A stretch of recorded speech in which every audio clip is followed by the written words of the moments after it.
تابستان سال 1389 بود. در حال رانندگی بودم. حواسم نبود. یک دفعه یک ماشین با سرعت از کنارم رد شد و با بوق ممتد داد زد و گفت: هی الاغ، حواست کجاست؟ همونطور با سرعت رفت و پشت چراغ قرمز ایستاد. چون خیابان خلوت بود، منم رفتم کنارش ایستادم. شیشه های هر دوتامون پایین بود. یواشکی از کنار چشماش به من نگاه میکرد. منم مستقیم بهش نگاه میکردم. گفتم: آقا، میدونستی الاغ ماده است و خرها نر هستند؟ تو باید به من میگفتی خر. دوم این که اگه من الاغم، حتما تو هم حضرت سلیمان هستی، چون الان داری زبان الاغ‌ها رو میفهمی که باهات صحبت میکنم. سوم این که اصلا حواسم به تو نبود، تو عالم خودم بودم. یک لبخندی زد و 3 بار گفت معذرت میخوام. منم تو ماشین شکلات داشتم. براش پرت کردم تو ماشینش.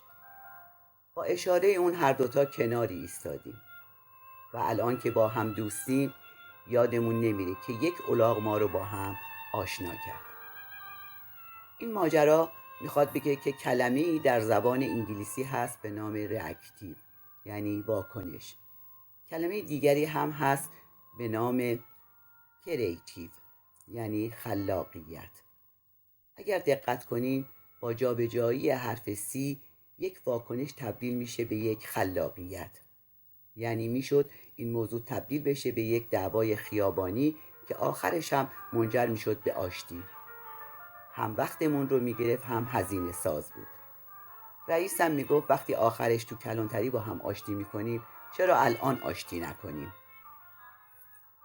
میلیون‌ها انسان در جنگ جهانی دوم کشته شدند، ولی امروز کل اروپا هوای هم رو دارن و متحدن.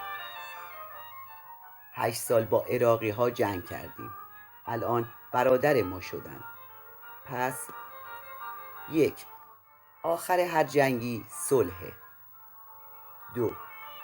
عاقل کسی است که از تهدید فرصت میسازه. ما هر دوتامون عاقل بودیم. 3. فحش دادن دلیل کسانی است که حق با آنها نیست. 4. وقتی کسی عصبانیت میکنه یعنی تونسته بر تو چیره بشه.